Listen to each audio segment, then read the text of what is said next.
Welcome to 7-Eleven Daily Summary with Bruce Show. I am so excited to have you with me here on this gorgeous. What day is today? Today's Wednesday. Wednesday. My God, how time is flying. Anyway, I'm excited to have you here. As I always say, what an exciting time to be alive. We are in one of the most exciting times, and I'm grateful that you're here to help open some more eyes. I have an extraordinary guest. I am excited to have him. We are going to hopefully rip open a wound in the municipal election that's coming up here in October. And he's going to maybe expose some nerves and some hurt feelings. So we'll put on your blinders if you get too scared. You can always step away from the screen if you have to. Anyway, I am coming to you from the greatest province of Alberta, the beacon of freedom, the resistance, the one world control, and I'm here to unscrew the news with you. It's June 11th, 2025. Thank you very much for joining me. And before I get started, I do want to say thank you to Calgary Roofing and Restoration for making our roof and our windows all sweet after that August hailstorm last year. You can call them at 403-888-5151 if you have similar issues at your home, and just tell them that Bruce sent you, and they'll make sure to take care of you. All right, this next guest, maybe you know him. There's a lot of people that do. I mean, he is well known, and he is running for councillor in Ward 4. I'm excited that he has stepped up to the plate. He is a podcaster and a granddad in the northern part of Calgary. I am grateful to have him and join me here on Unscrew the News. It's Sheldon Yakachuk. Thank you very much for joining me, sir.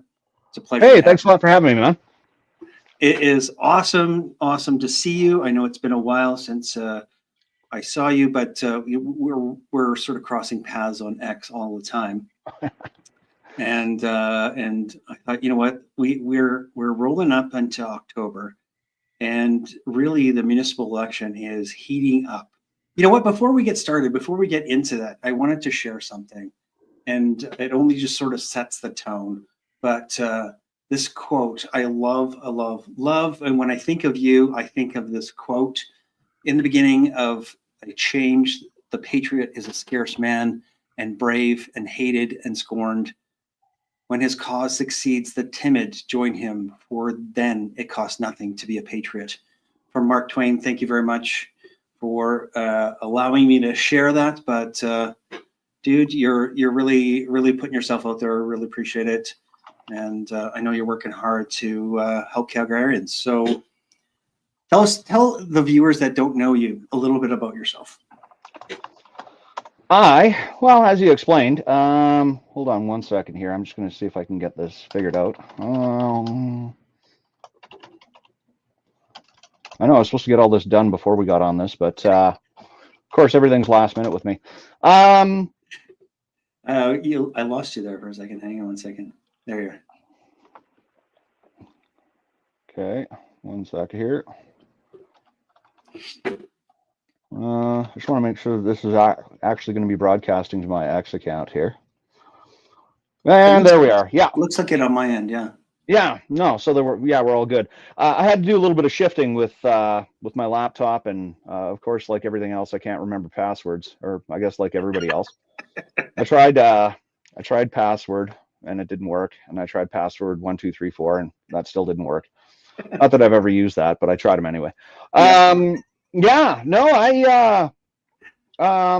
you said, I'm a father, I'm a grandfather. I'm here in Northwest Calgary. I've been in the same location for about the last 34 years. Raised my children inside of our community, and now have my grandchildren going to the same school their father went to for elementary. Both grandkids went to the same play school or preschool. And, so taking a dive into politics basically comes from, what we've seen over the last 5 years. Mm-hmm. You and I have been definitely through the battles, through a lot of the same mud, so to speak. And let's see if I can get this camera looking at me right. There we go. And And yeah, when you see all of this stuff going on around you, it's hard not to want to do something, or hard not to want to do more. So I thought, you know what, I'm just going to take some time away from what I'm doing, and actually hop into this and see if I can enact some change. Originally, I'd looked at provincial politics, but I think more on the municipal side of things is where I'd like to be, closer to home, Mhm. representing my community. And for those of who I am running for Ward 4, and it basically goes from Dalhousie to Deerfoot Trail, so Winston Heights. Goes all the way from Brentwood all the way into Beddington Heights. So that's kind of the zone that I'm working with, and it's basically the area that I grew up in. I grew up in McEwen Glen. From McEwen Glen, moved into Dalhousie, into basically the same area that I'm in right now.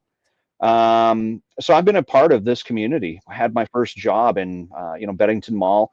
Ran a business on Edmonton Trail. Ran a couple of home-based businesses for tech and dispatch here. Also utilizing my retail location. But a big part of it is like, I've spent this long inside of my community. I've seen all the changes, and there's been some good stuff happening inside of the city. There's been some not so good stuff happening inside of the city. And I thought, you know what, for what we've seen from both municipal, provincial, and federal government, one of the biggest things that seems to be lacking is nobody's listening to the constituents. Nobody's listening to people in the community, and if they are, they're definitely not representing them inside of their, inside of the House of Commons, inside of AB Ledge, or inside of City Hall. So that's why I thought, you know what, it's time to step up. We can't always just sit back and armchair quarterback this bitch. Somebody's got to actually throw some, throw a little fire, throw their Yeah. name in, and make things happen. Well, as we've many of us have gone through, is that we realize that well, and I'm not going to speak for everybody, but I think we all got a little bit lackadaisical in our lives, because it was pretty good. Life was pretty good. We had our job, we had our home, we had our kids, and then things started to fall apart, and we realized that we lost sight. Um, I think this is my take on it, is that we lost sight of what we really wanted. Yeah, baby. Oh, Yeah, yeah, baby. they That's sweet. gotta have some swag. Uh, you gotta have some. Um, but we realized that we got to take it grassroots, right? So I think you're right. I think that we got to. I mean, there's a lot of people that are now stepping up to join school boards, to join library boards, to join a number of things. And you're right that being closer to home and probably being municipal is a great place to start for you, for especially for you. And we can make a big change, because one of the things I think I said in a description on tonight's live on one of the platforms is, I said that it's this coming election is survival critical, right? I mean, as far as Calgary is concerned, and Edmonton, like, let's Edmonton's the same. Um, we're decimated as far as not listening to the constituents, and the rezoning thing, I think, was the icing on the cake. Well, we look at rezoning as as the biggest contention that we have right now. But try and think back to all the other policies that have kind of ran through that have been a little bit more forgotten about. And I mean, we can go into 40 zones inside of residential areas. I mean, that was one, kind Yeah, of barnacle on the ass of progress. Some people are for it. Some people still think that we need to be going slower. And I mean, there's sides to be made, but under the guise of saving lives, I mean, come on, how many lives have we actually saved with that? right. But if we move from there into something along the lines of the bicycle lanes, Hmm. even people that ride bikes aren't that much in favor of them. Yet the city's still spending 20 million bucks a year expanding them. Now, we're not talking about the pathways that What? go along the river and stuff.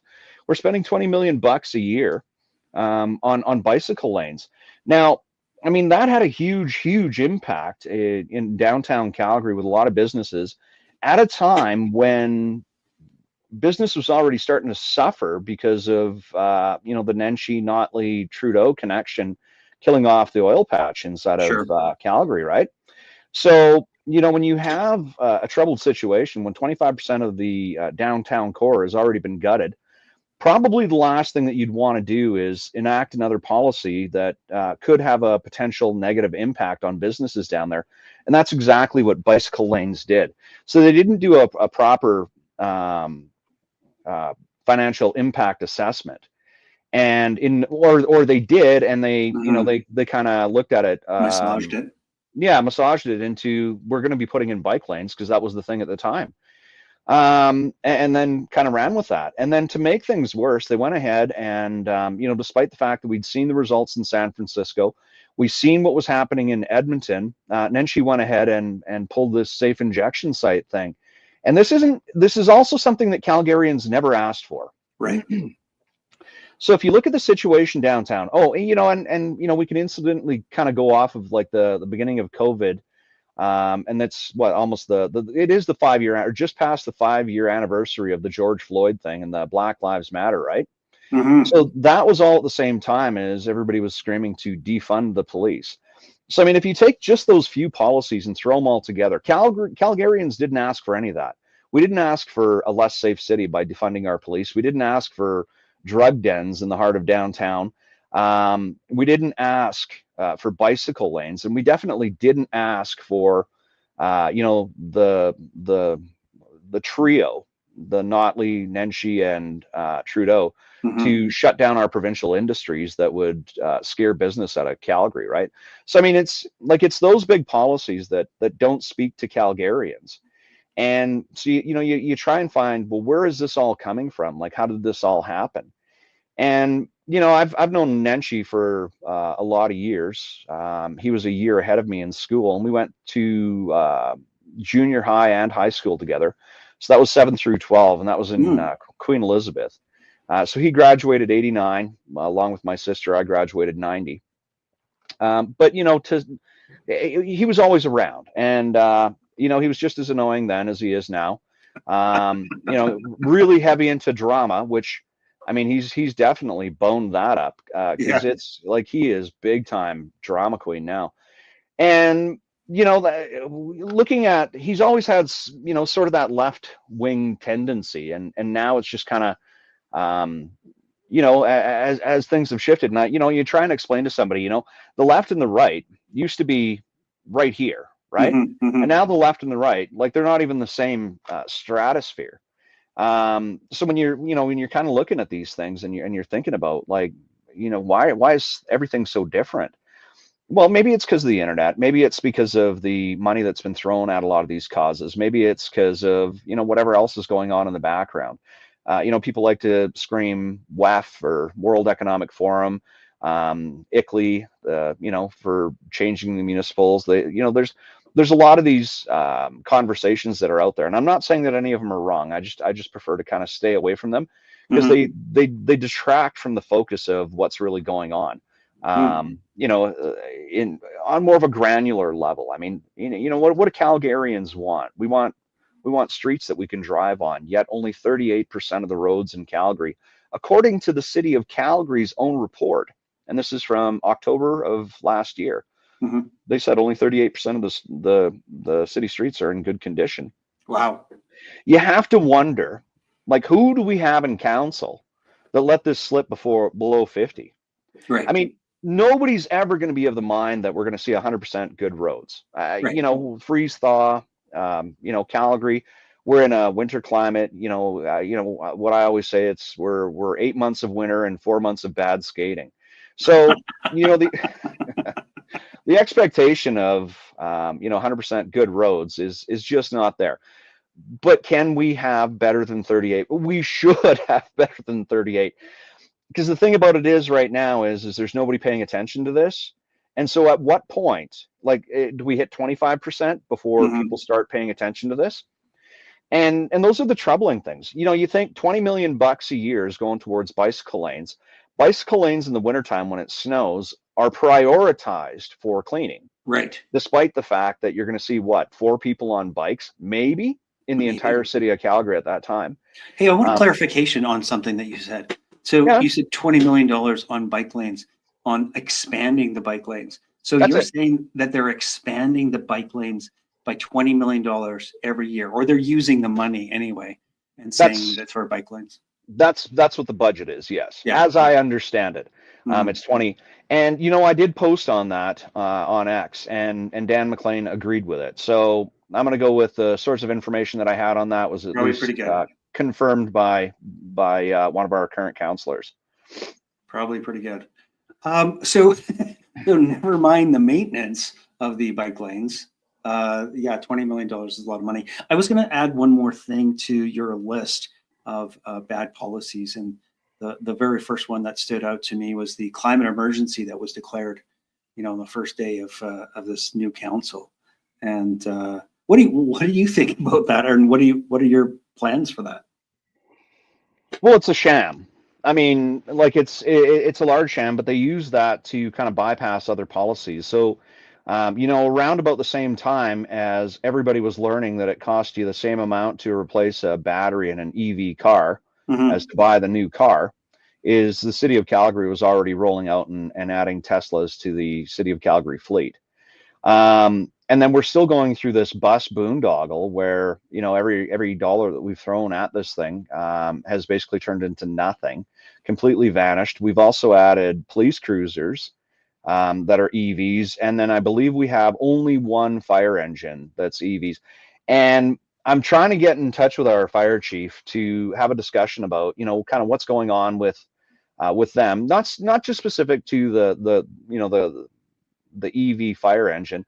But on the recruiting side of things, on the staffing side of things, there was a couple of troubling posts that the Calgary firefighters had put out. And one was, geez, it was about 3 weeks ago. And they said, if we had more resources, all these houses wouldn't have had to burn down. I mean, that's not the exact word, I'm paraphrasing Hmm. there, Hmm. but it alluded to the fact that there's something going on. Now, what is that something? So when I'd met with a couple of people down at the Build event, so Build is a conglomerate of the mass market builders inside of the city, but they also run a provincial and an Edmonton group. So they had their first sort of symposium on affordable housing, invited a few speakers out. It was a little confusing because there was a lot of mixed messages that were throughout this thing. Hmm.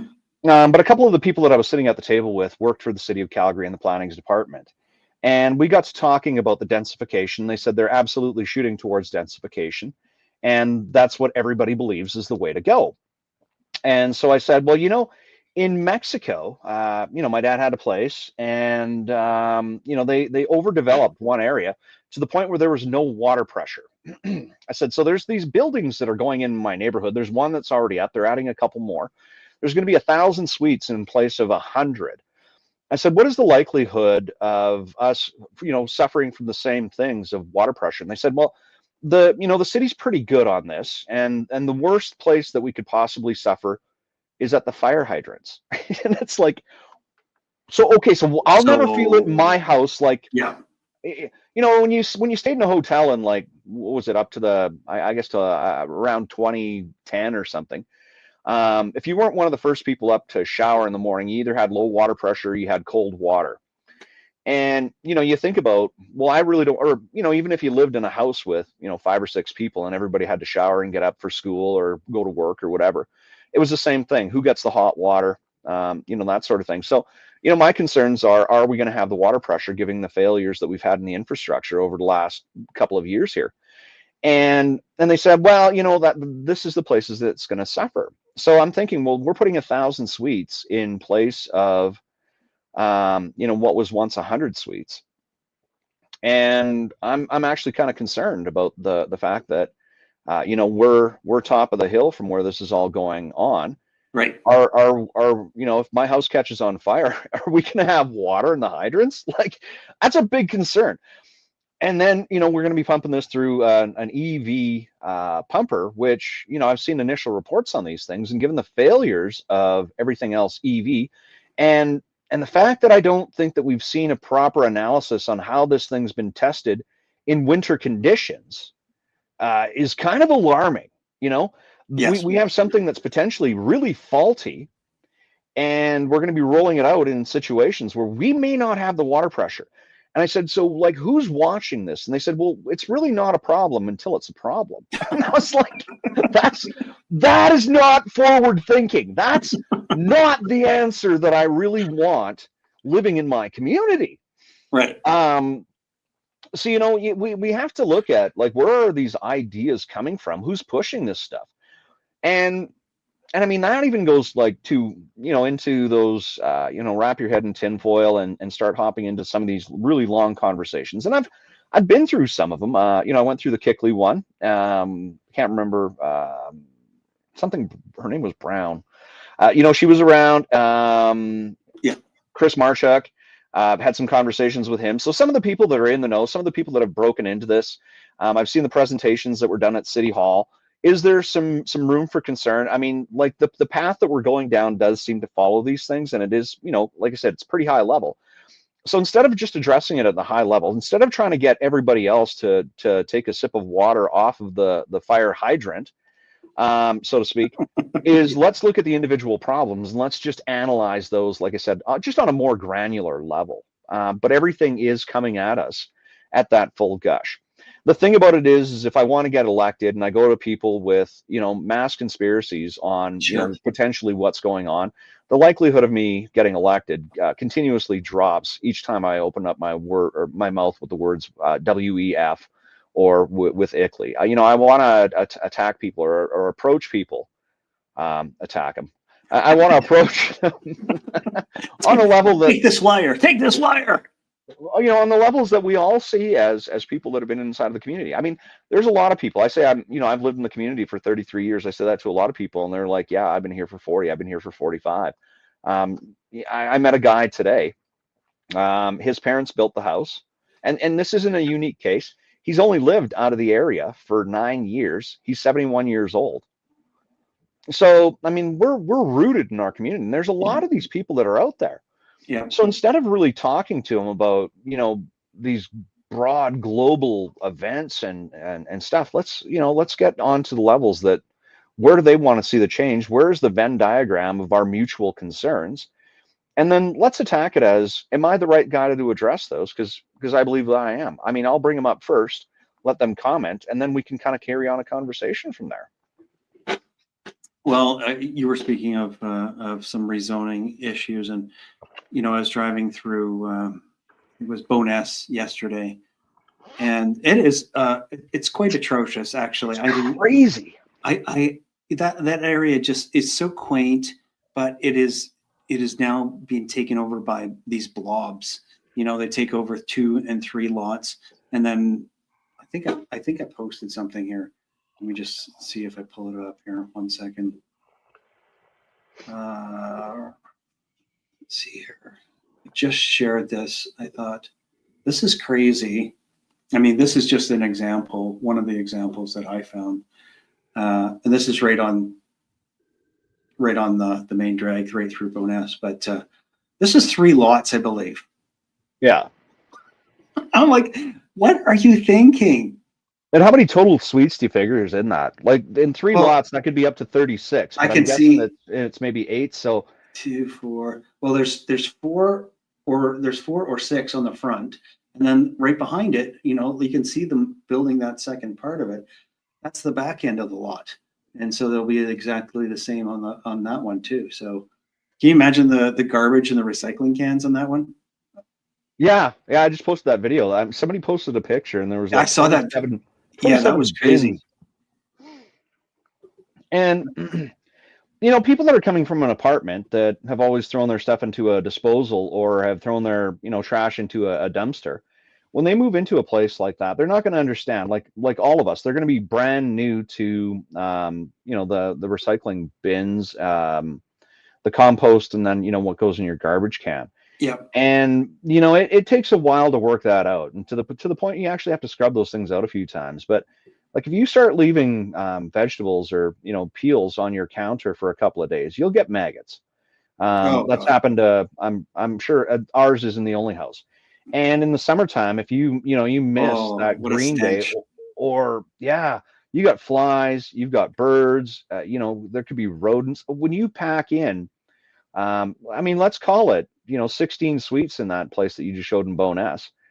16 suites, that's 16 green bins, Yeah. full of, or half filled with, let's call it Thanksgiving leftovers. You know, like I, I It's wouldn't a even want to buffet be for in the the, raccoons, man. I wouldn't even want to be on the block No. at those times. So we'll get to the point where people stop using those things as well because they're just going to get too gross. And that's, you know, I hate to say it, because I really do support the compost program. That's one of the things that I actually do support, because I do believe that there are some benefits from it, but I do want to go through a cost benefit analysis if I am a part of the city. Hmm. But I mean, it's really nothing to take in. Like for me, I live in, you know, an older community.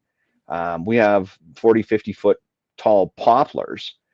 So, you know, me compacting the leaves into that instead of using paper bags, or me compacting, you know, my grass clippings into that, and again, instead of paper bags. I mean, I think it's fantastic. Hmm. So I think that's a good program. But we've long since used that as a, you know, a disposal for our leftovers because it just gets way too gross. You know, it's picked up on Tuesday. By the following Tuesday, if we have a week worth of, you know, dinner, you know, scraps and leftovers and peels and stuff, the thing is foul. And it does it's just an attraction for flies. So we wrap that stuff up and throw it in the garbage. And you know, I feel bad about that, but at the same time, I'm just not going to live in filth. Well, Um, I would like you, you know, now that you opened the door, I would like you to look into the whole recycling. I think that it's a scam. I think that it's you know, not a complete scam, but I don't think that we're getting our money's worth, and I don't think there's as much reason for it, and I don't think that they're utilizing any of the recycling, you know, to the manner that we're, you know, being told that it's being used. So when you get into City Hall, and I know that you're going to do it, oh, I uh, will. you're going to have to look into that. Well, the last stories that were even talked about with the Blue Brand program, and I mean, then she Mhm. kind of sold us on this. There's all these people lining up to buy the clamshells that we buy our fruit in. And then it turned out we'd spent 1.3 million taxpayer dollars in sea cans full of these things to realize that nobody was going to be buying them and ended up just taking them out to the dump anyways. But, you know, people are busy right now, man. Like if you look at the involvement in municipal elections, well, you know, when I go through the communities, one, there's not a lot of people that know that there's an election this year, Yeah. because they think, you know, we've gone through an election that was the federal, we're good for a while. You know, and that's really the thought pattern of a lot of people, and I don't blame them. There's just too I much don't blame stuff them going either. on, Yeah. right? Um, so yeah, they don't know that there's a municipal election. They don't know what ward they're in. They don't know who their current councillor is. I'm not saying everybody. There are a lot of people though. Yeah. And you know that these are the people that never voted in the last election. And you know, when we look at the voter stats from the last election, there was only 46.8% of the population that made it out to vote. There was a lot of things going on. I mean, that was 2021. People were still, you know, wearing masks and the COVID. It was a little bit cold outside. So there was a lot going on, but people have a lot going on with their lives right now. You know, they're scrambling to try and save money. Scrambling to try and find extra work or a way to accumulate a couple of extra bucks because the cost Right. of living, and this isn't just Calgary, I mean, this is across Canada, is through the Correct. roof. Yeah. So you take that, you take their kids and their extracurricular activities, and then you know you try and throw a little bit of life in there. If it's, you know, whether it's a hockey game or football or, you know, whatever sports ball game is on the tube that you can kind of escape with for your 3 hours. There's not a lot of people that are kind of honed in on this thing, and I think that in you know, as busy as people are in life right now, washing out their garbage is a total fucking waste of time. Totally, totally. You know what? To play into that, I was out for a walk last night, and I noticed, and we live in a fairly well-off community. I think just this is a an indicator. I think, but there's a lot of scruffy yards. You know, people not taking care of their yards. Maybe maybe they're renters instead of the owners now. But I think that, you know, people are short of time. That's right. They're working 2 and 3 jobs, right, just to try and make ends meet.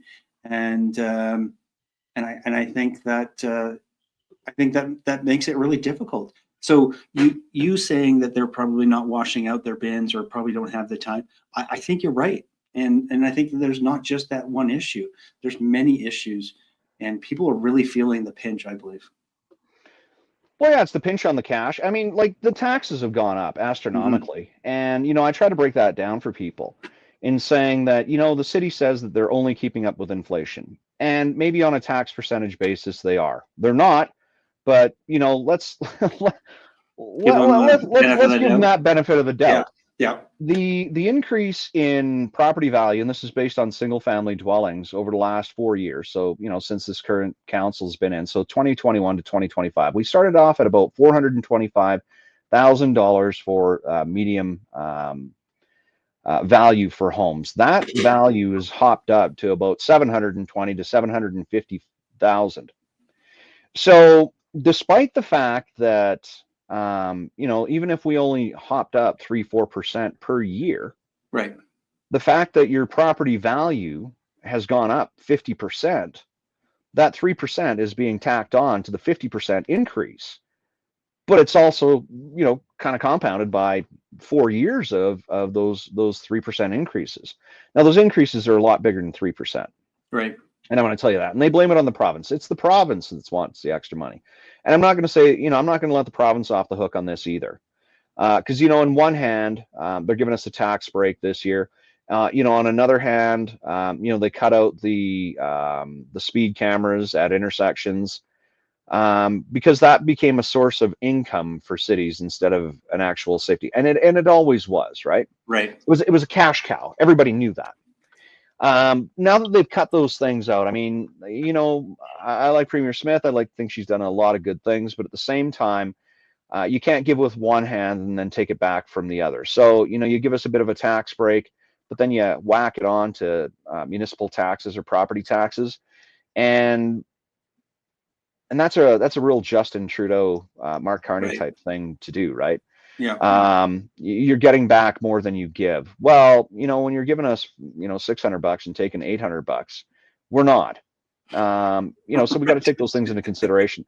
But I mean, there is an entire list of things. Like there was a $28 million shortfall in budgetary spending last year. So there was a list of things that the city wanted to introduce. Let me see if I can find the list here really quick. Yeah. Because they thought, well, we're not going to increase the property taxes. We're going to screw people another way so that they can't even see it. And they were going to go with consumption-based taxes. So, the more you had, the more you used, the more you would end up paying out. But again, like it was on, okay, here we are. So these were proposed taxes, and everybody can look this up. This was actually a Rick Bell article. So I'd stole this right directly from Rick. Excuse me. You So can share it if you want. it's actually just on a spreadsheet. I don't have the Oh, article. okay. Sure. Yeah. Because I actually just print this out and I just give this to people and say, listen, when the city was short 28 million bucks last year, this is what they wanted to tax you on. What do you think? Right. And here's the proposed taxes. So it's a personal income tax, a corporate income tax, an occupational privilege tax. I don't even know what that is. Road pricing, advertising tax, telecommunications franchise fees. Now, I don't know who pays that, telecommunications companies, or if we pay that because we use telecommunications. There was going to be a municipal general sales tax, so municipal GST, an Oh my accommodation God. tax. I think that might be for like Airbnbs. Airbnbs, hotels, Yeah. maybe something like that. Yeah. A parking tax, because the city had sold off the majority of its parking lots, they don't get that revenue anymore. An additional municipal fuel tax, and an additional municipal tobacco tax, an amusement tax. Now, I don't know what an amusement tax would cover, but maybe, when you go to the grounds or, go to see the fireworks, yeah, Yeah. or maybe when you go to the Dome or the new center, or maybe when you go out to Callaway Park, take the kids out to, wherever. Yeah. A land transfer tax, alcohol tax, cannabis tax, vehicle registration tax, insurance premium tax, and the city had also proposed their own carbon tax. So Unbelievable. So yeah, you take the, what we actually are paying out. They found this $28 million oopsie, and then they wanted to hammer us, yeah, with some of those ideas. And that's despite the fact that this year, the city surplus was $276 million, right? Yeah. $276 million. They've already told us that we're going to be paying more taxes next year, despite the fact that, Despite they have a surplus. despite the size of the surplus, despite the fact that none of these people are going to be on council with any stroke of luck, right? Yeah. Like, Yeah. big stones, all of y'all. Yeah. I, well, okay. So in regard to, digging into this, um, what about NMAX? Wasn't there a surplus at NMAX too? The city-owned utility? Yeah, so that They, so was, they, that was 200 million bucks there, and Conduct threw a lot of that away. They well, I kind of mean, spent this on they Mickey just Mouse overcharged projects. us. They Yeah, overcharged us. So how about you scale back what you're charging people so that people on fixed income can maybe pay their electricity and their water bill? yeah, and see, they did that when I was down at City Hall a couple weeks ago for that whole Ministry of Truth thing that was Yes. put forward. They talked about, one of the issues on transit is because they decided to give all riders under the age of 12 free bus fare, which is pretty giving. So, I can appreciate parents. My kids aren't riding the bus right now, but their kids will soon be, Hmm. and that's a cost factor. Buying a bus pass for a child. And I mean, Sure. growing up as a kid, I remember riding the bus to school. And, back in the day, it was a quarter. And I'm not lying, it was a quarter. But you can still go into the store and buy candy for a nickel. Yeah. So, I think the highest bus pass that we'd ever paid for the month was $5. That's when we stopped getting bus passes as kids. But I know that there's a cost factor to it. But one of the problems is that children 12 years and under, actually, what, 14, maybe even 16 years and under, unless they have a learner's permit, they don't have any ID that specifies how old they are. Right. Right. So, if we give it to children, from 12 years under, what it did is it basically created an issue where transit authorities, or our transit cops, had to ask children to see their ID, and they said, "Well, I don't have any." And then what's the officer going to say? "Well, I don't Right. believe you're 12." And what's the kid going to say? "Go fuck yourself." Um, so, what they did is they decided to give away something that they ought not have, or there should have been a bigger discussion around this. Maybe some sort of ID system, Yeah. um, and then looked at, approaching a program where there was a rebate, or something along those lines, Sure. instead of giving away millions of dollars, while again, like you'd mentioned, charging the rest of us too much for our utilities. That'd have been a good place to start, right? But nobody's Oh, thinking of these things. all right, Sheldon. I want to get into. Who, what, where, when, and how. So parties. So the parties have come into play in this coming election. You said Yeah. that you wanted to start off by telling us why there's parties all of a sudden.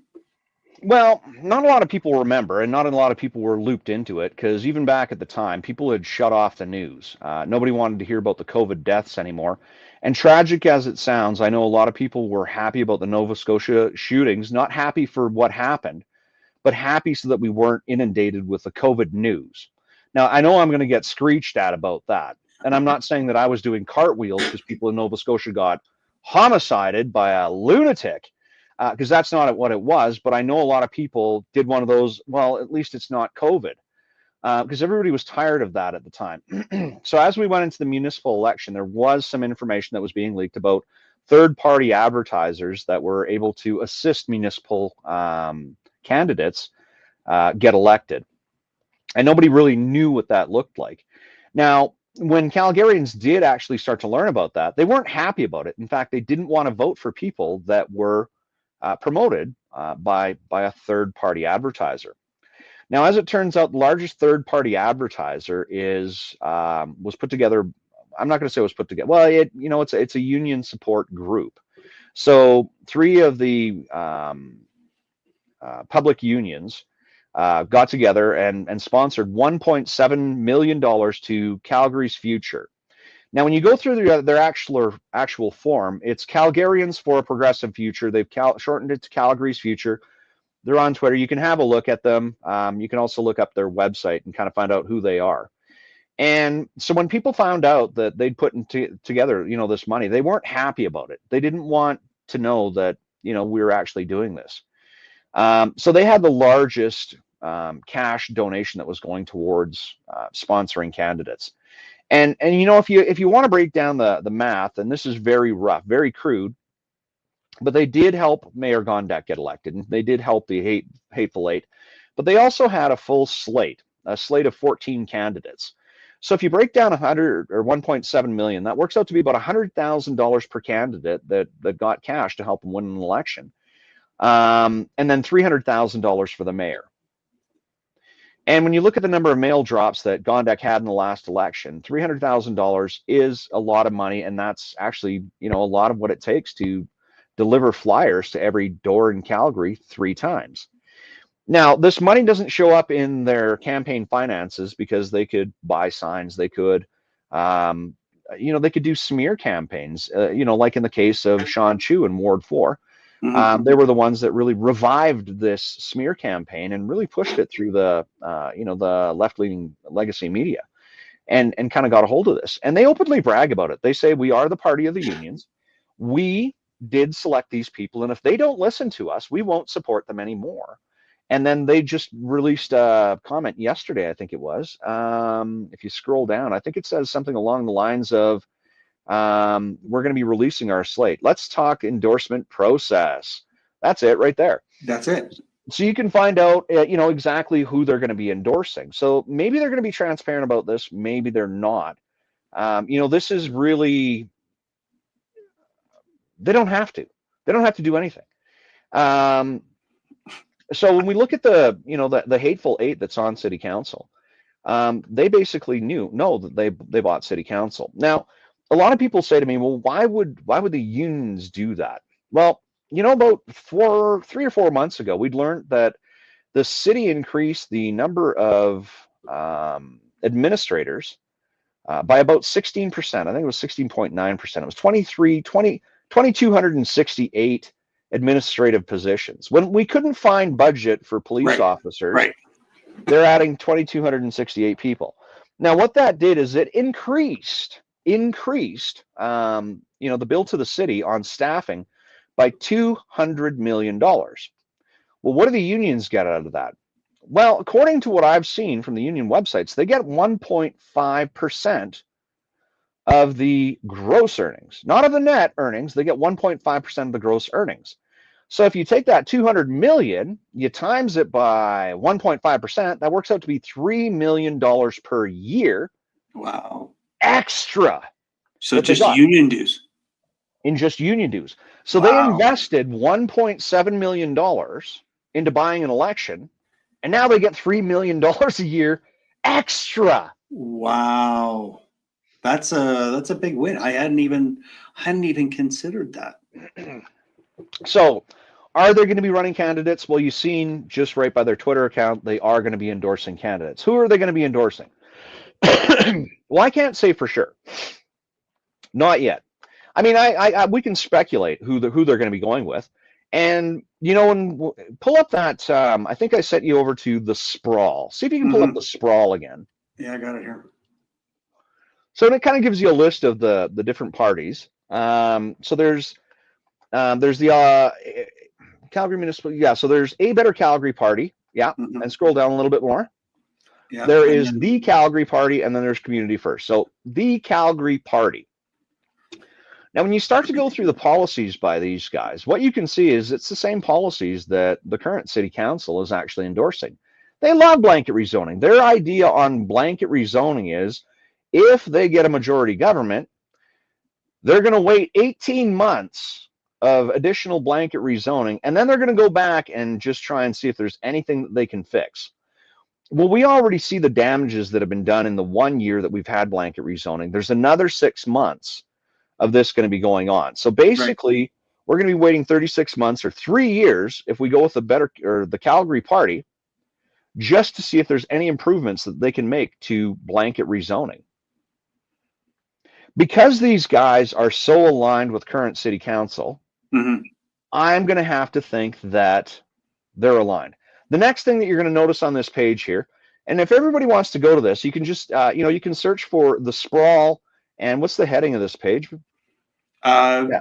This is the Sprawl Calgary election candidates 2025. Yeah, and this was just updated. I think it was just updated 2 days ago. Where does it say it? June, right, well, up, just underneath the head. Yeah, June 7th. June 7th. Okay, so Yep. 4 days ago. I'm off. I'll get crucified for that too, I'm sure. Okay, now, one of the other names that you're going to notice under that, yeah, right there, just right there, is Stephen Carter. No, scroll up a little bit. Yeah, I saw it. Yeah, yeah. Yeah, so Stephen Carter is actually one of the people that helped Mayor Gondek get elected. Mm-hmm. So, kind of where he goes is the money's going to follow along with him. Now, if anybody wants to have a really good time and a really great conversation, find Rick Bell and ask him about Stephen Carter, and Mayor Nenshi and Mayor Gondek. And man, can that guy crack open stories. When we were at the downtown doing the recall Gondek, it was I think it was the first big swing on this. So we're down at City Hall, and I was volunteering to get signatures. It was kind of an interesting day. It was a little bit cold out, whatever. Anyways, so I'm sitting around hanging out with Corey Morgan, just having a conversation. Then Wyatt Claypool comes over. He's chatting a little bit, and there's this short little chubby dude, and he's kind of like hammering off stuff. And I had never met Rick Bell before, so I didn't even know it was him. But he's prattling along, and I was like, "Holy shit, this is Rick Bell!" So he's going through this stuff, man. I was blown back by what he was telling me, and I'm not going to doubt any of it. He's been around that long, and I think he knows where a lot of the bodies are buried as well. Yeah. Anyways, so he kind of went through the Stephen Carter connection. But what a lot of people most likely will have already forgotten is that Stephen Carter was hired on by the city of Calgary after he helped the mayor get elected, right? Really? Yeah, and he was only around for a couple of months. I think it was maybe 3 months. Because he kept threatening the other councillors. And I think Sharp was actually one of them. Sharp actually came out and said something about it. So Sharp was actually one of the people that was sponsored by the Calgarians for a Progressive Future, the Calgary's Future Party, or TPA. They don't want to talk about it, whatever. Anyways, so yeah, he'd gotten really boisterous. Anyways, he ended up getting fired and walked away with a 6-figure payout for only working 3 months at the city. Everybody can Google that. Stephen Carter fired from City Hall. Have a look at it. And then, Stephen Carter, in his previous campaigns. One of the other people that he did help was Premier Smith in one of her elections. So, the information that I found, I never dug into it because, again, this is Municipal that I'm looking at. Anyways, so Stephen Carter is that guy. I believe his wife is actually one of the candidates that's going to be running as well. Interesting. So, one of the people that's on the Calgary party is one of the people I'm running against, and his name is DJ Kelly. Mm-hmm. And DJ Kelly had a proud sponsorship on his previous campaign page where he was endorsed by Communities First. So yeah, you can see him right there. DJ Kelly ran in Ward 4. So he ran 2 elections. And so with the smear campaign and with the help of Calgarians for a Progressive Future, he came within exactly 100 votes of losing the election, or, winning the election, I guess, depending on how you look at it. Right. So when we're looking at this, we have the Hateful Eight on. We now have a party that's most likely going to be linked to this, this progressive union-based party that's pushing all of the same things: densification, the Green Line as an underground project. Thiessen's first couple of things were to come out, and he wanted to sue the province. He wanted to sue the province over the Green Line. He wanted to sue the province over the what was it? The new sports center. Like, you know, when you look at a mayor, you look at somebody that likes to, or that has the ability to either lead a team or at least represent our city. And what he's basically done, and I know that there's going to be a lot of candidates coming out and doing this exact same thing, is they're going to be anti-Smith coming into the election because they think Right. that that's a winning strategy. Right. And right now, who's to say it's not? I mean, Smith's taking her blows, but whatever. I mean, whatever it is, I'm going to focus on the municipal side of things. The next party, if you want to pull them up, is we're going to call them Communities First, and I call them the cool kids on the block. They are the Communities First party. So everybody knows Communities First, and they're made up of, four of the current popular Yep. city councilors, and that's Sonia, Irish. who's going to be running for mayor, Yeah. McLean, Chabot, and Terry Wong. Now, why Right. anybody would vote for Terry? Like after I listened to him at City Hall, I thought, man, who would vote for this guy? Right. But the guy's a lunatic. Anyways, let's kind of carry on from there. So, I'd heard, and this was, I'm going to say August of last year. I remember the specific golf tournament that I was out to. And the reason I remember it, and this is kind of the sequence of events. So last June is when the A Better Calgary party launched. Right. They had their launch party. And I met a few people there, went to a couple of meetings, and I got invited out to a golf tourney with somebody that's also mentioned in there, and that's Craig Chandler. He's mentioned under A Better Calgary. Anyways, when I was out there, I was golfing with a couple of political bigwigs, and they had some things to say. And I knew this a long time ago. Well, I didn't know what was going on, but I'm amazed that all of their forecasts actually worked out. So when we talked about A Better Calgary, they said no. McLean and Sharp and a couple of others are going to be splitting off and opening their own party, but they're only going to open it for the length of, through the election process, and then they're going to slam the doors on it, following the election, because who wants to maintain a party for really nothing on the municipal side of things? There just isn't enough money that's out there to really keep these things living and breathing, right? So the idea was that they were going to have, a few of their people that they were going to kind of try to run into.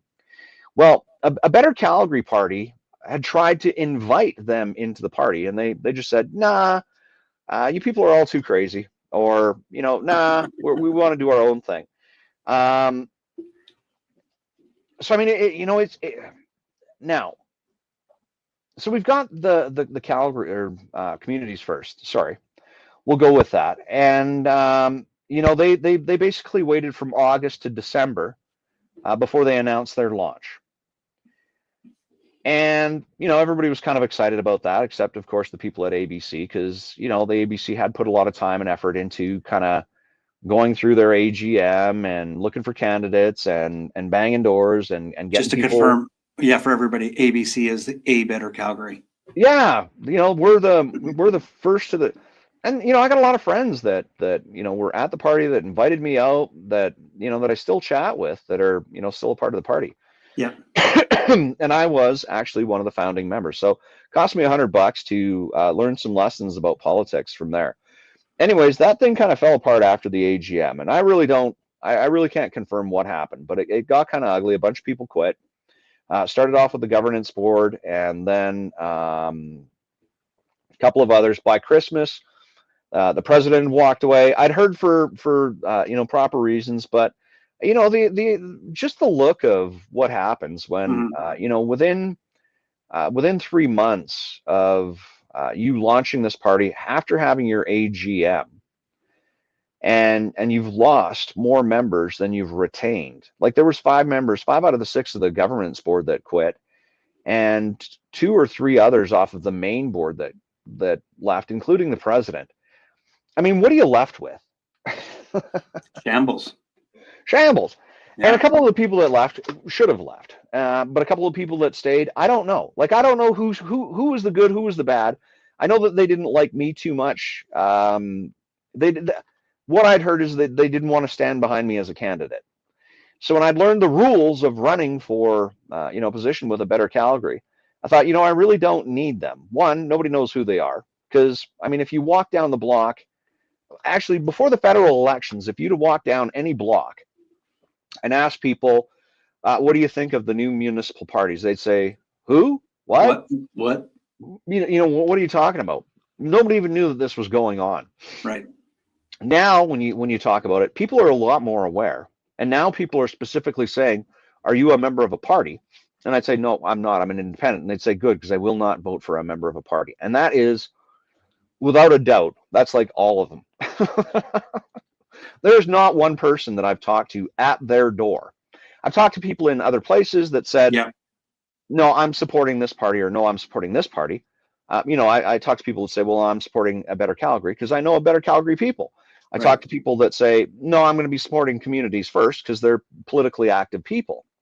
And I talk to people that say I'm supporting the Calgary Party. When I was at the Edgemont AGM, because one of the board members of the Edgemont Community Association is actually one of the candidates for the Calgary Party. And then, of course, my running mate, DJ Kelly, he was running mate, my running competitive candidate. He was also at the same event. So they had a couple people representing them there. So they are, like I said, when it comes down to it, unless you know somebody that's on the party or are friends with them, the party thing is getting really no support. And it's for these very, very reasons that we're discussing right here.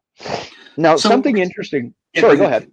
I was just going to ask you. So, to me, and I'm not as involved in it as you are, and maybe some other people, but the Communities First seems to me to be the one that I don't know, sort of has some sway over me because I do like the way that Sonia Sharp and Dan McLean talk. So and Andre Chabot, I love the guy. I think the guy is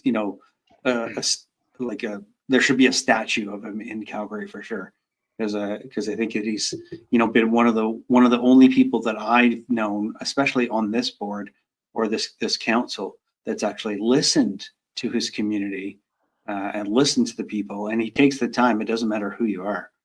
That's Andre Chabot you're saying there, right? Yeah, Andre Chabot. Like the guy's a monster as far as actually shaking hands and kissing babies, right? Yeah, or like I do, I kiss hands and shake babies. But I do my own thing. Yeah, you're independent. You're independent. I'm independent. Yeah, okay. No, and that's fair enough. If you go back to the original vote, let's see if I can pull this up here. I think I still have this here somewhere. Because a while back, Dan McLean, yeah, here's the thing right here. Let's pull this up here. Okay. Now you said I can share my screen here, right? Yeah, presets. Let's go share screen. And it just pops up, and then I throw it up here when it comes up. Okay. Shablam! Shablam! Oop, hang on. I don't want to. There we are. Adding to stage. Remove other media streams. Oh, remove. Okay, there we are. There you go. So what is this? This is the issue you brought up in the early days. Climate emergency, yeah. Yeah. All right. Look at all the people that supported that. Motion was carried 13-2. Okay. Now, if you look at the only two voices that are on there that are against this, McLean's the only one that's actually looking to return. Yeah. But then there was Councillor Chu that also opposed this. So, I mean, Chabot's there, Sharp's there, Wong's there. All these people are on this thing. Now, how many Calgarians at this point, after the election in 2021, was anybody really concerned about this climate horseshit? No. And the answer is no. Which one of these people was actually representing their constituents? And there's only two of them as far as I'm concerned. Sure. And that's Councillor McLean and Councillor Chu. So, let's throw a couple of things here past you, Bruce. Now, I said that Sonia Sharp was actually endorsed by Calgarians for a Progressive Future, Calgary's Right. future. Yeah. Okay, so she was endorsed by them. She's voting along lines of this climate alarmist rhetoric. She's now, basically the leader of the party that wants to go for mayor. Right. Ain't Well, no red. Is there any red flags for you? no, I don't like her for that. I mean, that is absolutely true. But so, but I have to think. Okay, so these are all new counselors when this vote came up. I Yeah. have to find some way to justify, voting 13-2 for an absolute ridiculous 87 million or 87 billion dollar absolute bullshit. And these are new people that you think are actually representing. Winus was another complete shit show as far as I'm concerned, because she's my counselor, and she's just fence sitter for most of the time. She says good things, but then completely votes for rezoning, even though it doesn't benefit us at all. I don't know. Tell me more, man. Tell me more about her. Sonia Sharp. I don't know too much. Sonia Sharp was, I'm going to say, relatively unimpressive and really unknown for the last couple of years, up until they started talking about this municipal party thing, and then that's when she kind of took a shine. And I mean, when you want to look at politicians that only come out during the elections, I mean, even Gondek's doing the same thing. Oh, Gondek, right? She's really winning the race. Yeah. So let me actually pull up on your, because this will be easier for you to do instead of me sharing my screen, so you can share yours. Pull up the Twitter account for not Mayor Gondek, for Communities First. Okay. And I know Jeff Clausen's in the room. He's listening right now, and he actually posted the same thing that I was going to reply to their post today. Sorry, who am I looking at? Communities First. So it's ampersand com first YYC. I got it. Oh, sorry, I haven't shared it. Sorry, stand by.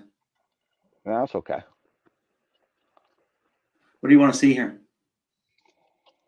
Yeah, if you look at their post, so it's time for YYC to stay in its lane. So it was like, I think it was like the second post, and it was requoted. So scroll up a little bit. Yeah. Oh, this one right here. Yeah. Yeah. Yeah. So you can see what they're, click on the actual post. Got it. So see, they're advocating for safe streets, strong infrastructure, respect for your tax dollars. Well, 4 of the people that are making up this party are on city council now. Right. So that kind of begs the question: where the fuck you been for the last 4 years? Well, okay, so let's call it spade a spade at this point. But Dan McLean seems like he's always been the rebel, and he's speaking out, right? Yes. Andre Chabot is definitely not on board with any agenda that I can tell coming from the Gondek side of things, which, if he opposes Gondek, I like him.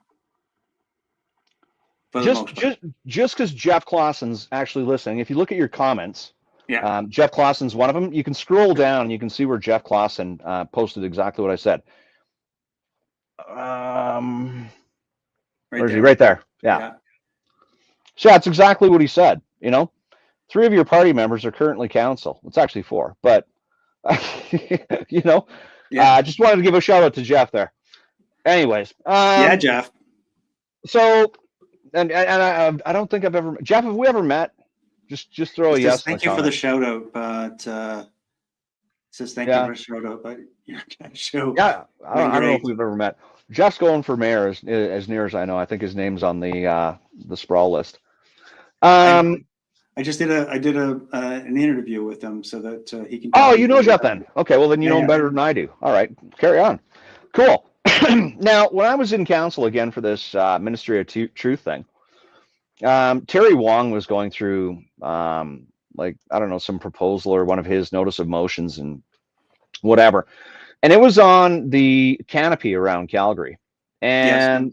And basically what they wanted to do is they wanted to introduce Oh my God. bylaws to control. I know You're where you're familiar going. with I this, know where you're going. This is right? insane. This is insane. Yeah. So what they want to do is they want to make it that if you want to cut a tree down in your yard, you got to either ask permission or you'll get a fine, which potentially leads to, them having another community hotline, snitch line, Right. where people call in to rat you out because you cut down a tree that they didn't approve of. And I've heard that this has actually happened. So I got a friend that said their condo board or whatever had Yeah. called the city that was supposed to come and cut down a tree and said, or oh, I can't remember the entire story. I'd have to look it up. But it's basically, these people are trying to act like, well, I mean, they're policing your backyard. And I mean, once they cross that threshold, I mean, it's not too long before they want to walk into your house as well. Well, And that's okay. that's terrifying. So the idea, and I'll go through it, and just Yeah. just so we're not having one of those high level conversation that nobody gets. But I'm going to do this while I'm walking outside. I'm going to be off camera for a couple minutes, but you should still be able to hear me. All right. Okay. So Where's I want to say something in regard to this. So we went down to, and who was it? Was it Walcott that wanted to bring in the Ministry of Truth, or was it the other Marxist that's on the board on council? Walcott? It was Walcott. Okay. I know him well. I know he's got the Marxist flags all over, I'm sure. And he's probably got the turtleneck to go along with it. But that was insane. It was actually insane, Sheldon, that it even got to City Hall, that it shouldn't even come so far that they needed to have a vote. But then when I heard about the tree thing, that's really, so it's so hypocritical, and I'm sure that you would agree with me, because anybody that's listening to this probably already knows that the city has been selling off our land, selling off city taxpayer owned land at below market prices to give it to their buddies on development or whatever the case is. But they're hacking down the trees. They're hacking down mature, beautiful trees. And then they want to come after the citizens and say, those trees in the backyard, those are ours, and you can't cut them down unless you ask for permission. How insane is that? Yeah, but here's the thing: is it was Terry Wong that wanted to come in our backyard and do this. Oh my God.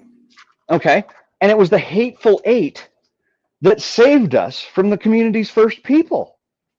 Oh my God. So this is why I wanted to have you on, because really this is such a quagmire. I don't know who to vote for. I mean, I know I like you, but who the hell do we trust? And how do we pick them out? Because obviously picking out a party is not going to save us. No, I don't believe it will. Yeah. And see, this is where everything's just going to become more and more muddled. As we kind of go on. Actually, you know what? Let's go through what just happened. Mm-hmm. So again, in the early days, again, this is like back in August, when Communities First wasn't even a thought yet, and I'd only heard about it from the higher ups the chain, right? ABC wanted to kind of mill in with them, and that wasn't going to happen. So, anyways, as the ABC kind of, fell down after their AGM around Christmas, and they picked themselves up, dusted themselves off, and then, kind of got their redirection. They were working some back channel deals with Communities First. And basically what it was is, they said, if we've got 4 good candidates, you've got 4 good candidates, all we need is 8 on city council. So they're fixing a coalition. Right. They're doing a liberal NDP coalition. Correct. I hate it. I hated that already, right? Yeah. But that was their thought. If we do this, then we can actually run, kind of the city. Right. Which, again, yeah, maybe I'm not saying that right. Maybe it's coming out sounding nefarious, and that's absolutely the way it should come out, because I don't like it. I don't like people scheming in government. Anyways, they haven't even gotten into council yet, and No. they're already coordinating and manipulating And city that's it. Now, council. a Better Calgary had this this idea Mhm. where they said, if we like a candidate, we'll run it past the board for the ward, and we'll decide if we want to run a candidate against an incumbent.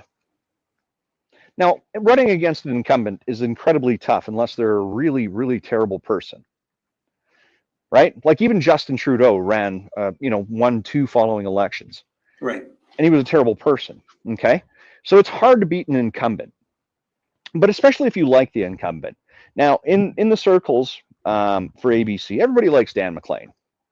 Dan McLean would show up at a lot of conservative events, whether they're UCP or whether he would just happen around something. Anyways, it's a lot of the same people that are active in municipal or active in provincial or active in federal. Like it's a lot of the same people. Right. Go to these parties and like I say, it's the same 30 people. It's like showing up and seeing them every other week. Anyways, so they made this bypass vote specifically so that they wouldn't run against people that they liked, because they're not terrible people, right? Anyways. Yeah. I'm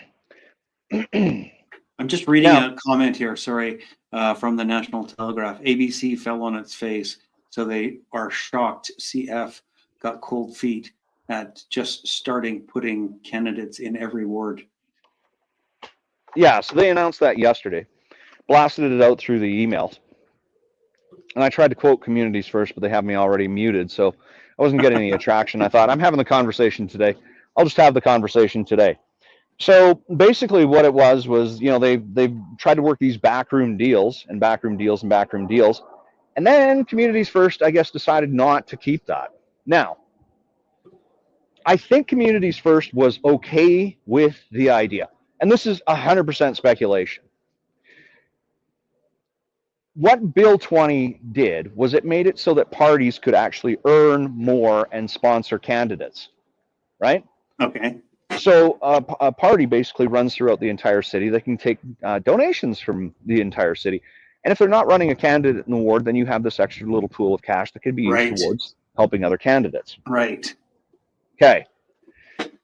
So if I was to speculate, what I'd say is that Communities First was actually okay with this coalition, maybe just keeping it on the down low, until they got a surplus of cash and decided to run all their own candidates. They wanted to keep the funds until they wanted to make sure that they had enough funds to sponsor whoever they were running. Right. Otherwise, they wanted to have the majority of the cash that was going to be going towards at least getting the 4 primaries back elected. I'm just reading this, another comment here from National Telegraph. Thanks, National Telegraph. I appreciate your post, your comment here.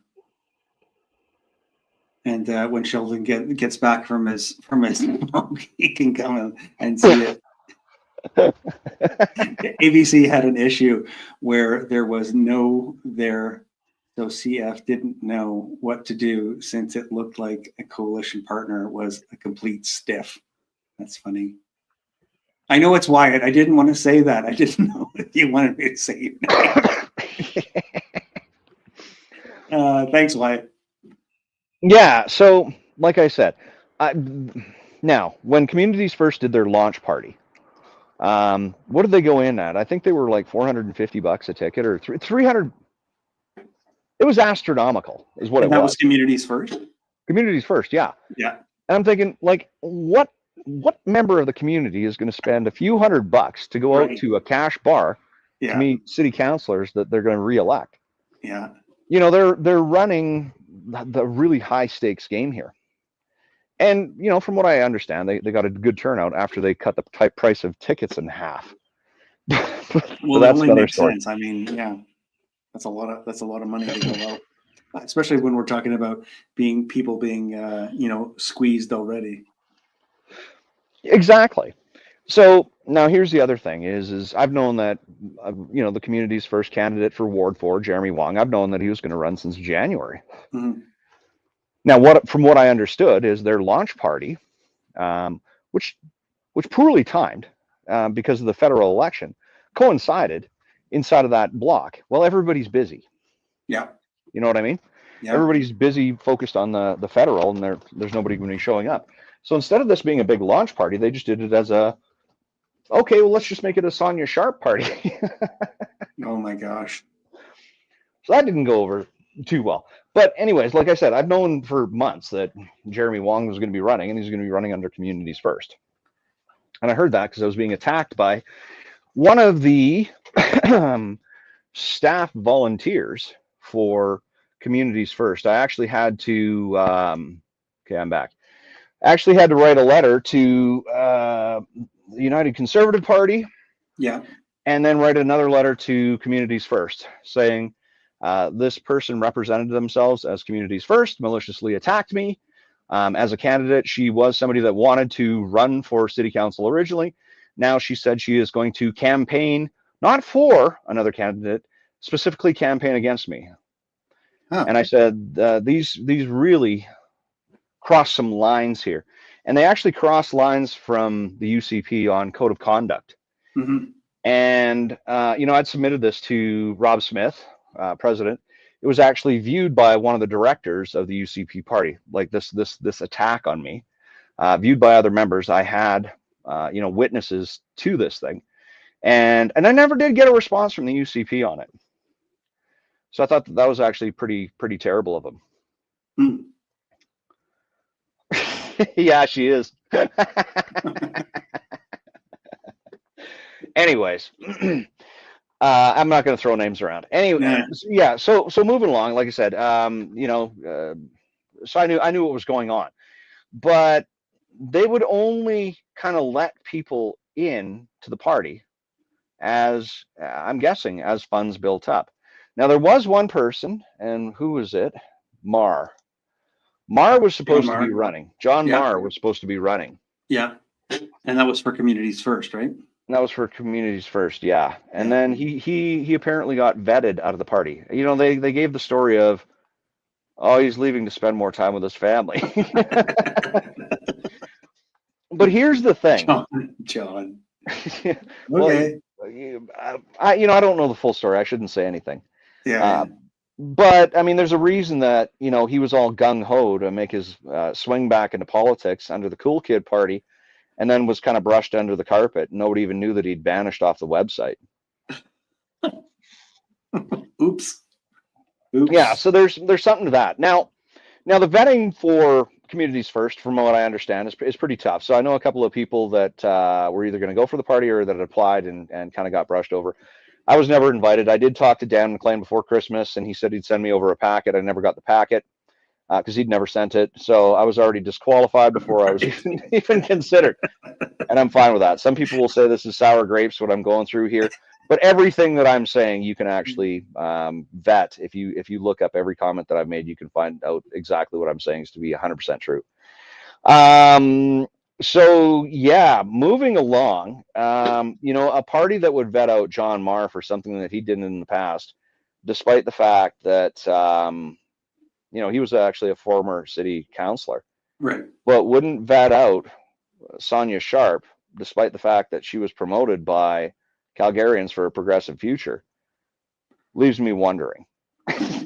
Well, I mean, she seems to be sort of in charge of this party. I mean, I don't know about you, but it seems like, she's their go-to person, right? So how could you vet her out? Well, and that's not exactly what I hear. I don't want to go through the rumor mill and speculation. Yeah, let's not. But what I will say is that I don't think that she's a favored to run, and I don't think there's despite the fact that a lot of people do like her and will support her, I don't think that she's gonna. I don't think she's gonna get the support that she thinks she's gonna get. And I see the closer that we get to the election, is I see a lot of the parties kind of crumbling around this. So Mm, whatever ABC's got up their sleeves, I mean, they're going to be attacking communities first in places where these guys are going to need to either distance themselves from the party or set themselves aside somehow. mm, interesting. Because a better Calgary is going to be coming after everybody now. Maybe Mm, they'll run somebody in Ward 4 against me, and then that'll put us with 3 conservatives, myself, Jeremy Wong, and ABC against the one lefty guy that was sponsored by Calgarians for a Progressive Future, who supports blanket rezoning. So I mean, right. it's it's going to be an interesting election, man. Okay, so normally I would be ending a while ago on a live, but because there's such great information, I really enjoyed talking to you. But can we just go into the mayoral candidates? Can you just talk about what your thoughts are on these the ones that we see here so far? I mean, we've got Jeff Davidson, Jeremy Farkas, Jody, Sonia Sharp, and Brian Thiessen. Yeah. So, I mean, if I was to speculate, I'd say community or Calgarians for a Progressive Future is probably throwing some money at Thiessen and maybe even at Mayor Gondek.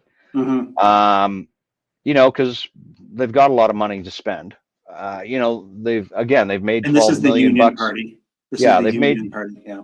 they've made 12 million off their last 1.7 million dollar investment. Where do you get an ROI like that, eh? You don't. It's impossible. It's only in government that you can see that.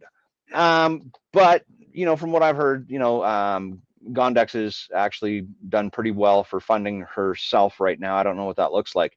Farkas, he was the second runner-up in the. Well, actually, he was the runner-up in the last mayoral election. I voted for Jeremy.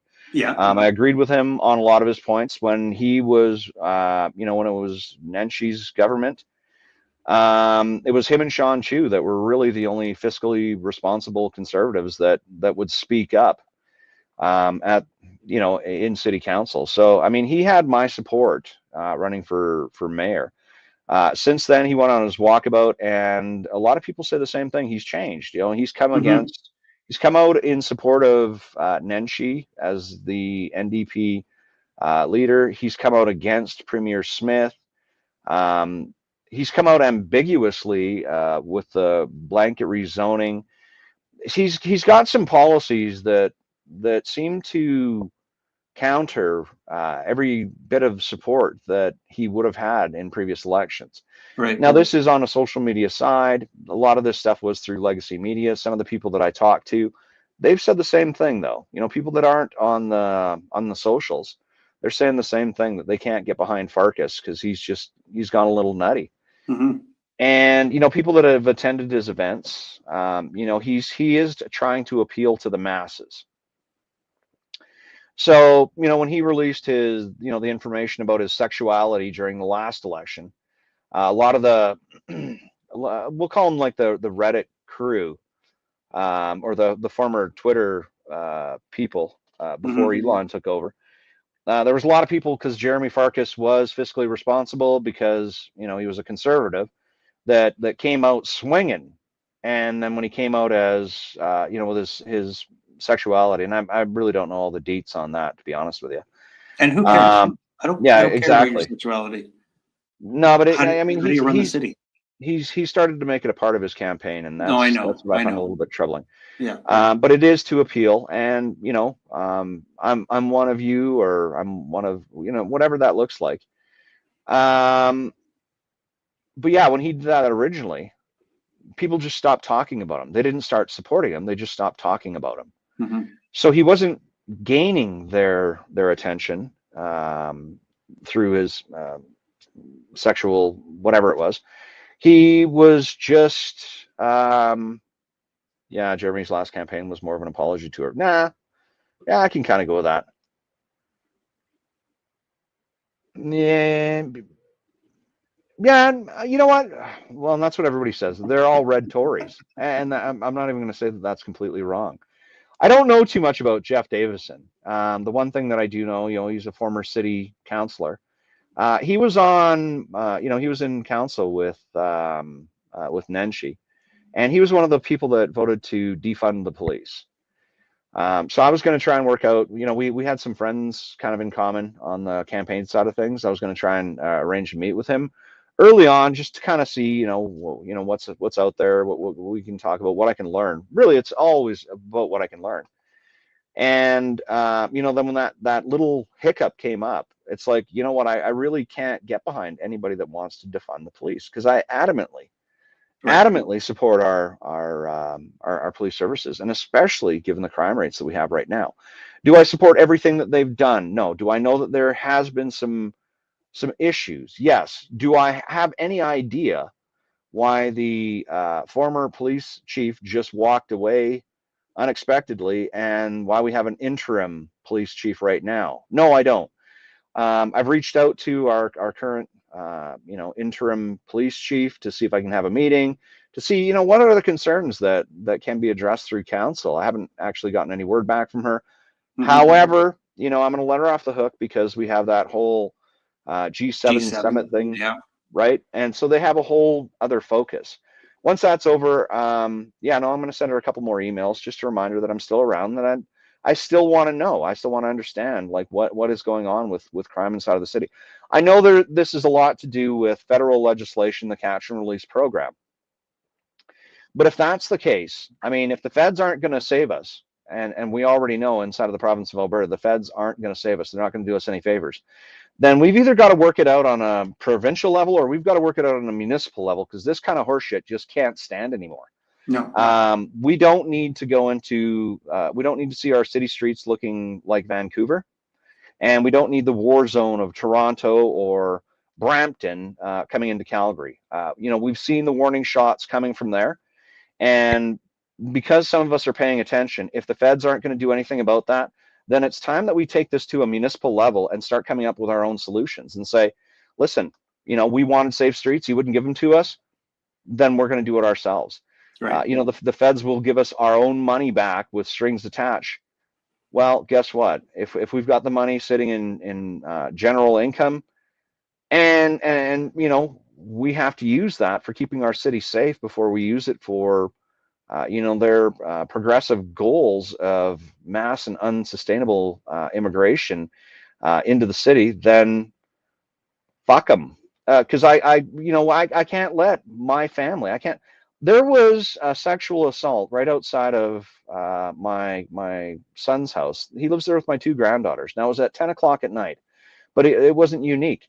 There was a truck stolen in our community, and the RCMP were coming around, canvassing the neighborhood. I'm on one of the main blocks, one of the main drags. So they came here and they see my cameras and asked me if I had any information on this. And what I came to find out is the reason the RCMP were looking into a truck that was stolen in Dalhousie is because it was recovered out in RCMP jurisdiction outside of city, outside of the city, Yeah. with a body that was burned beyond recognition. Oh, This my. is, this is my community. I've got all of my neighbors that talk to me about, the people that are coming off the trains into the community. They're breaking into vehicles. We have one neighbor that basically got a few of us onto the same ideas. You set an alarm, 8 o'clock every night, you go out, you hit the key fob lock button on your vehicle to make sure it's locked. That's how many times vehicles have gotten broken into in our neighborhood. So it's that. I mean, like, my granddaughter's stroller got stolen. Wow. And I think about this. Like, I was downtown with a few friends. We were at a court case. I stepped out of the bar for a smoke, and there was a few homeless people there, and they were pushing around what I'm going to say, conservatively speaking, was at least $450 worth of stroller. And they had all of their life belongings on this. Well, the stroller was in relatively good condition. Okay. And because I just had another grandchild a few months ago, I mean, those are the things that we always look at, are the necessities. And I know that, first time parents, they'll spend a lot of money in Sure. getting a really high quality stroller. Well, here we have, three homeless people pushing around, like I said, easily $450, $500 worth of stroller that they'd stolen off of a family. So, I think about, the one that got stolen out of my car, and then I think about somebody else's downtown. And, to me, that's very troubling. That we want to be compassionate towards people. We want to be compassionate towards the addicts, to the people with mental health issues. We want to be compassionate to the homeless. Yeah. But we can't let 1,500 people hold 1.5 million people hostage. Not on our transit systems, not in our communities, not in our downtown core, not in our public library. It can't happen anymore. The compassion has to go to the majority, and that's what we need to see through. Yeah. Yeah. All right. I'm going to ask you a couple of pointed questions here. So, out of these, Jeff Davidson, Jeremy Farkas, Jody Gondek, well, we know her, she's not in the running at all. Brian Thiessen and Sonia Sharp. Out of those, is there one or two people that might morph into a potential, or do we still have other candidates coming forward? Do you know that? I don't know that we don't have other candidates. I would imagine there'd probably be another name or something popping into there. Mhm. But I did a survey, and this was before Sharp announced her running for mayor. Mhm. And Farkas was ahead by a landslide. Yeah, right. It's not, and I asked the question as very broad, not who do you like. I just basically said this isn't who do you think, or who do you like for mayor. This is Mhm. who do you think is going to be mayor. And Farkas came out with a resounding amount of support, and I actually kind of concur with that. So I Mhm. believe that and I'm not even going to say I hope to be wrong, because I really don't think that there's a better there's I really don't think we have a good candidate for mayor. I have No. my honest opinion. I don't. Yeah. I'm like a lot of people. I'm confused. Not only in their own wards, but for who we have running for the mayor of the city. I just don't know. And this is where the party system could muddle things. But if you want my forecast as to who our next mayor is going to be, it's going to be Jeremy Farkas. Ay, ay, ay. Huh? Ay, ay, ay. Okay, so I want to give people an action item. So if I was confused and I didn't know who to vote for, but I knew that my city was fucked up and I needed to change it, what would you do? Well, I'd send everybody to the Sprawl, Calgary. Okay. Now, from what I understand, Sprawl's a little bit lefty, and they didn't write a really great write-up for me. In fact, I had to get my campaign manager, when I had a campaign manager, to actually write in. He changed it for him. They focused more on my being a little bit critical of COVID Of course, and fluoride. because Um, you can smear you, right? yeah. So, I mean, I was fine with the words that they used, but my guy wasn't. So yeah, they talk about my Substack. They give a link to that, and I'll say the same things over and over again. Yeah, Yeah. if you don't like what I say, and sometimes I say some mean things, and sometimes I say some bad words, deal with it. But I'm not going to, apologize for anything that I'd written about, because everything I'd written about, I've done a lot of research. There's over 1,200 articles. So said I'm critical of blanket rezoning, which is 100% true. As much as all of these people say, uh, except for the Calgary Party, we're against blanket rezoning, I'm the only one in the city of Calgary, the only candidate that's trying to get the rest of Calgary engaged in signing a petition to repeal blanket rezoning, because I want to go into City Hall Right. in October and basically deliver 100,000 signatures to let people know this is our number one priority. Against water fluoridation, there was new information that was, if you can, yeah, you can go. Yeah, that's fine. There was new information that was released since the plebiscite. There is a new Alberta Bill of Rights, which we can't be medicated Yeah, I saw that. without our I like consent. that. Yeah. Yes, and then there's provinces, or there's part of Montreal that's not adding fluoride back to theirs. There's a number of states that are pulling fluoride out of their water systems. The planet is basically 97% fluoride free now, and we're just going to be adding it back to the water. I mean, that's a whole other gambit. I mean, it was a $10 million project that people were only given one side of the equation on, and we it went into a vote. But you can't vote on my health. You can't vote on my Exactly. medicine. If I get 6 people in a room that say you're crazy and that you need to start taking Prozac, are you going to start taking Prozac? That's exactly what we're seeing with fluoridation inside of the water, and that's exactly what the Bill of Rights prohibits. And then I was critical of well, I said COVID vaccines, and I am critical. I now actually have a report that was that's part of the province. It was funded by the UCP. It was the task force report that substantiates everything that I've said about the vaccinations. They were ineffective. Not everybody needed them, and the harms that they've caused. I was able to track it through the statistical information that was being provided by Alberta Health Services, Mm-hmm.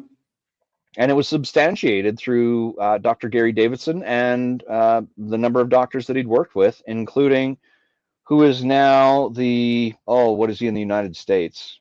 Jay Bhattacharya. Jay Dr. Jay Bhattacharya. Bhattacharya. Yeah, yeah. Yeah. Well, So, I've done at least 3 interviews with Dr. Bob. I don't know if you know him, but he's been working on removing fluoride for 25 plus years. And I did a live stream with Dr. Bob after I did one with Dr. Jeff Payne. Jeff Oh, yeah. Payne's from Children's Australia. Hospital. Oh, okay. Yeah. Jeff Payne's actually a common name, but Dr. Jeff Payne, he's been studying fluoride for like 50 years. And I did a live stream with him. It coincided. Sean Newman was doing a live stream with Dr. Bob. I was on with Dr. Jeff in the same week, and then I just got on another one with Dr. Bob. No, it was great. And then I held a town hall so that people could actually come in. Yeah. And kind of have that conversation. If they had questions, they could ask them instead of asking through me. Just ask them. So I hosted a Zoom town hall to make sure that people could be engaged in that level. Oh, nice. That's awesome. All right, Sheldon, awesome talking to you. So what else can you suggest? So one of the things I think that I would suggest for anybody that's concerned, you're listening in, you're more than likely probably aware of what's going on, but maybe you're confused like I am. I don't know. But you should definitely be reaching out to your counselor now and all of the candidates for your ward, right? Yeah, so those are the 2 things that I'd say is go to that Sprawl Calgary, look up for the list of candidates, because it does give a breakdown of who's running in which ward instead of the general list that's provided by the city. The next thing is you did show that Calgary's future site. I mean, if they're putting forward candidates, just keep in mind that the Hateful Eight were placed by them, including Mayor Gondek. And think if they're endorsing a candidate, is that a candidate that's really going to speak for your community? And I mean, you're allowed to have your own voice, and you don't have to agree with me. Maybe you like blanket rezoning. I've talked to some people where, they'll basically come out and say, well, that's not going to happen in my community, so it's really not my concern. Mm-hmm. Or, well, we need affordable housing, which, nobody disputes we need affordable housing. Nobody disputes that, yeah. But the fact is, and I mean, the report is a year old, but and then we're waiting for another one at the end of June. It'll come out in July. But there were 96,000 people that landed, in the last reporting period to Calgary. That was a 6% increase in the population. Worked out to be about 280 people per day. You can't outbuild 280 people per day landing in Calgary. No. There is no affordable housing with reckless, rampant immigration, whether they're coming from other provinces or whether they're coming from other countries. We can't outbuild that. So let's stop throwing this on the backs of the taxpayers, on the backs of the people that own their homes. Let's stop taking away their privacy, their streets, their parking. Let's stop putting those garbage dumps in front of their or beside their properties, stealing away their privacy, putting utilities right outside of their homes, like those, what are they, the air conditioners. Oh, the air conditioner, yeah. Robbing them of sun. Now, there's another thing. When I went past one of these houses, and it wasn't a blanket rezone house because it was built years prior, but the amount of structure that went into the housing system inside of my community, as was, it was a couple of days after we'd had a snow, but it was like plus 15 outside. I was walking around without a jacket on. It was so warm outside. there was only one house that still had snow in the front, because they'd never taken the considerations that the original builders inside of the community had taken. This was the only house that still had snow on their driveway. So, when we look at these, the seasonal shifts that we're going through, when we look at the weather patterns that do come through Calgary, Yeah. and when we start to take into consideration, you can't just throw something that large in there without impacting snow drifts, without impacting rain, wind, planting cycles. All of that's going to be impacted Right. by by a tower that dwarfs your home, your residence. It's horrendous. I mean, we talked about it already, but the number of bins. I again, whatever. I mean, if you like it, you like it, but I just don't think that it's the right thing. I was through Bowness, or not Bowness. I was in Lake Bonavista recently, and I saw a number of signs, about them talking about not having blanket rezoning, obviously, because Lake Bonavista, beautiful area of single family homes, and Yeah. of course they don't want multifamily 16 units on a corner lot. Of course they don't want that. Two quick stories here. Yeah. So one, I ran into a lady from Mount Pleasant who's just outside of Ward 4. Now, she's lived in the same house for 30 some years, and she's never had issues parking, but they've started to put up some of these developments inside of her community, and now the parking there is abysmal. So she no longer has a place that she can park in front of her house. So she called the city to complain, and the city said, "You don't own street parking," which offended her. Yeah. But what offends me is that she's a retiree, and that she has to walk 2 blocks in all weather to carry her groceries from her car, from her trunk, to her front door. Right. What if that's a mother of an infant that has to do that? Are they supposed to leave their meat rot in a plus 30 days so that they can monitor their infant inside the house after shopping for groceries because they can't walk 2 blocks and leave their child unattended? And there was another one, and it's somebody that's moved into one of these places, and because of the additional traffic that's inside of the community, because of the additional density that's inside of the community, they moved in there, and she doesn't feel safe crossing the main drags for her to go for a walk with her infant child. Right. So they've now made this investment into their future, into what they believed was their first home, or their dream home, or their family home, that's now turned into a nightmare for them, because when they want to go out, they don't feel comfortable either crossing over the main intersection, or with a vehicle, or with a baby stroller. Wow. The impacts to the city are they're far more reaching than we can even imagine right now. Retaining walls, structures, the impacts on on our sewer, on our water, on potentially our water pressure. Yeah. I mean, when we talked about this earlier. Yeah, for fire, for sure.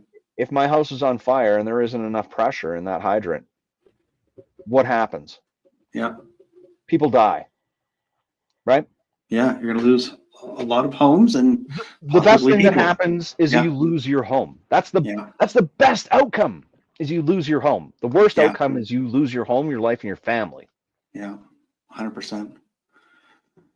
It's going to be an interesting few months leading up to the election.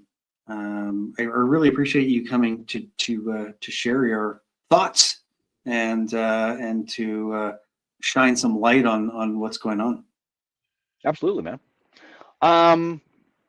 Marina Ortman, I don't know if you've had her on a show yet. Okay, because I was going to say, if you haven't, reach out to her, because I really like her. I had her on a town hall for the Municipal of Truth. Yeah. I think she's got a good voice. I've seen some of the things that she said. I mean, I can't endorse anybody. I'm not trying to run an independent slate inside of the city. Yeah. But yeah, of the people that I've kind of had a conversation with, she would have been another one of the people I'd say, if you haven't already, then definitely do.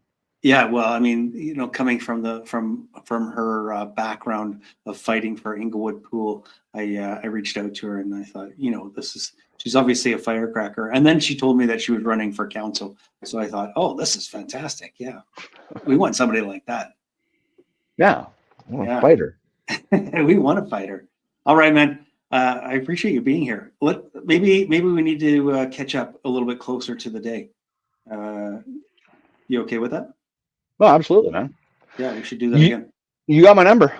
Yeah, we'll definitely do it. Just stick around. I'm just going to say goodbye to everybody and we'll catch up. Sounds good. Thanks, everybody. Thanks for being here. Make sure to get some more eyeballs on this information. Help wake up more people and keep your head on a swivel. We'll talk to you tomorrow night. God bless. Take care. Thank you so much for watching Unscrew the News. I appreciate your participation in freedom in Canada. Share this information and help others to wake up. God bless.